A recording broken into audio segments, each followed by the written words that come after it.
Andhra bank తెలుగువారి ఆత్మగౌరవ ప్రస్థానం 97 ఏళ్ల ప్రయాణం. ఆంధ్రా బ్యాంక్ ఈ పేరు వినగానే ఒక తెలియని అనుభూతి. ఎందుకంటే ఇది కేవలం ఒక బ్యాంక్ మాత్రమే కాదు, తెలుగువారి గుండె చప్పుడు. ఈ జనరేషన్ వాళ్లకి ఇది ఒక సాధారణ బ్యాంక్లా అనిపించవచ్చు, కానీ మన తాతలు తండ్రుల బ్యాంకింగ్ ప్రయాణం మొదలైంది ఇక్కడే. తెలుగు రాష్ట్రాల్లో బ్యాంకింగ్ సేవలంటే ఒకప్పుడు ఆంధ్రా బ్యాంక్ మాత్రమే. రైతులు, మధ్యతరగతి ప్రజలు, ముఖ్యంగా మహిళా సంఘాలు, ఇలా అందరికీ ఇదొక ఇంటి బ్యాంక్లా మారిపోయింది. 1923లో మొదలైన ఈ 97 ఏళ్ల మహాప్రస్థానం 2020లో ఎలా ముగిసింది? ఈ బ్యాంకు వెనుక ఉన్న అసలు కథేంటి? ఈ వీడియోలో క్లియర్గా తెలుసుకుందాం. ఆంధ్రా బ్యాంక్ స్థాపన వెనుక ఒక బలమైన కారణముంది. 1920 ప్రాంతంలో కృష్ణా జిల్లా మచిలీపట్నంలో ఒక రైతు అప్పుల బాధతో ఆత్మహత్య చేసుకున్నాడు.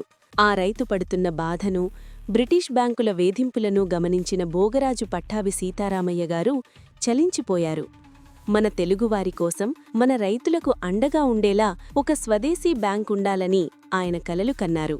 ఈ ఆలోచనకు చల్లపల్లి రాజావారుగా పిలవబడే యార్లగడ్డ శివరామప్రసాద్ గారు ఆర్థికంగా అండగా నిలిచారు. అలా నవంబర్ 20, 1923న మచిలీపట్నం కేంద్రంగా ₹1,00,000 పెట్టుబడితో ఆంధ్రా బ్యాంక్ తన ప్రయాణాన్ని మొదలుపెట్టింది. ఆంధ్రా బ్యాంక్ గురించి చెప్పుకుంటే దాని స్థాపకుడు పట్టాభి సీతారామయ్య గారి గురించి చెప్పడం అత్యవసరం. ఆయన కేవలం విద్యావేత్త మాత్రమే కాదు, గాంధీగారికి అత్యంత ఆప్తుడైన స్వతంత్ర సమరయోధుడు. 1939లో కాంగ్రెస్ అధ్యక్ష ఎన్నికల్లో సుభాష్ చంద్రబోస్ గారికి పోటీగా గాంధీగారు పట్టాభి సీతారామయ్య గారి పేరును సూచించారంటే ఆయన స్థాయి ఏంటో అర్థం చేసుకోవచ్చు. ఆ ఎన్నికల్లో ఆయన ఓడిపోయినా గాంధీగారు పట్టాభి ఓటమి నా ఓటమి అన్నారంటే ఆయనపై ఉన్న గౌరవం అలాంటిది. ఆ తర్వాత 1948లో ఆయన కాంగ్రెస్ జాతీయ అధ్యక్షుడిగా కూడా పనిచేశారు. మచిలీపట్నం నుండి హైదరాబాద్కు 1943లో షెడ్యూల్డ్ బ్యాంక్ హోదాను పొందిన ఆంధ్రా బ్యాంక్ 1956లో ఆంధ్రప్రదేశ్ ఏర్పడ్డాక తన హెడ్ క్వార్టర్స్ని హైదరాబాద్కు మార్చింది. జాతీయీకరణ, నేషనలైజేషన్ 1980లో ఇందిరాగాంధీ హయాంలో ఆంధ్రా బ్యాంక్ ప్రభుత్వరంగ బ్యాంకుగా మారింది. క్రెడిట్ కార్డు విప్లవం. నేడు మనం వాడుతున్న క్రెడిట్ కార్డు విధానాన్ని 1981లో భారతదేశంలోనే మొదటిసారిగా పరిచయం చేసింది ఆంధ్రా బ్యాంక్. ఇది బ్యాంకింగ్ రంగంలో ఒక సంచలనం. డ్వాక్రా సంఘాల ప్రాణం. తెలుగు రాష్ట్రాల్లో మహిళా సాధికారతకు చిహ్నమైన డ్వాక్రా సంఘాల విజయంలో ఆంధ్రా బ్యాంక్ పాత్ర వెలకట్టలేనిది. లక్షలాది మంది మహిళలకు రుణాలందించి వారి జీవితాల్లో వెలుగులు నింపింది. అంకెల్లో ఆంధ్రా బ్యాంక్ వైభవం.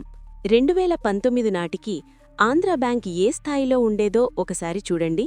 బ్రాంచులు 2885, 26 రాష్ట్రాల్లో విస్తరించి ఉంది. వినియోగదారులు 1.20 కోట్లకు పైగా కస్టమర్లు.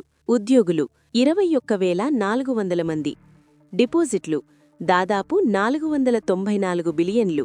ఆస్తుల విలువ 14 లక్షల కోట్ల రూపాయలు. అగ్రికల్చర్ ఫైనాన్సింగ్లో తెలుగు రాష్ట్రాల్లో ఆంధ్రా బ్యాంక్ ఎప్పుడూ టాపర్గా ఉండేది. మరి ఇంతటి చరిత్ర ఉన్న బ్యాంక్ ఎందుకు కనుమరుగయింది? కేంద్ర ప్రభుత్వం బ్యాంకుల ఏకీకరణ, కన్సాలిడేషన్ విధానాన్ని చేపట్టింది. బ్యాంకుల నిర్వహణ సామర్థ్యాన్ని పెంచడానికి, మొండి బకాయిలను, ఎన్పీఏలను ఎదుర్కోవడానికి చిన్న బ్యాంకులను పెద్ద బ్యాంకుల్లో విలీనం చేయడం మొదలుపెట్టింది. దీనిలో భాగంగా ఏప్రిల్ 1, 2020న ఆంధ్రా బ్యాంక్ మరియు కార్పొరేషన్ బ్యాంకులు యూనియన్ బ్యాంక్ ఆఫ్ ఇండియాలో విలీనమయ్యాయి. దాంతో ఆంధ్రా బ్యాంక్ అనే 97 ఏళ్ల బ్రాండ్ నేమ్ అధికారికంగా ఆగిపోయింది. అకౌంట్లన్నీ యూనియన్ బ్యాంక్కు మారాయి. టెక్నాలజీ మారింది. కానీ పాత కస్టమర్లలో ఒకటే ఆవేదన. అప్పట్లో ఆంధ్రా బ్యాంక్కి వెళితే అక్కడ కనిపించే పట్టాభి సీతారామయ్య గారి ఫోటో ఇచ్చే ఒక సొంత ఫీలింగ్ ఇప్పుడు కనిపించడం లేదు. కనీసం తెలుగు రాష్ట్రాల్లోని బ్రాంచుల్లో అయినా మన పట్టాభి సీతారామయ్య గారి విగ్రహం లేదా చిత్రపటం ఉంటే ఆయన లెగసీని గౌరవించినట్టుంటుంది అనేది మెజారిటీ ప్రజల అభిప్రాయం. మీలో ఎంతమందికి ఆంధ్రా బ్యాంక్లో పాత అకౌంట్స్ ఉన్నాయి? ఆంధ్రా బ్యాంక్తో మీకున్న మధుర జ్ఞాపకాలను కామెంట్స్లో తెలియజేయండి. అలాగే పట్టాభి సీతారామయ్య గారి ఫోటోలు ఉండాలని మీరు కోరుకుంటున్నారా? మీ అభిప్రాయం చెప్పండి. ఇలాంటి మరెన్నో ఇన్ఫర్మేటివ్ వీడియోల కోసం మన ఛానల్ని ఇప్పుడే లైక్ చేసి సబ్స్క్రైబ్ చేసుకోండి.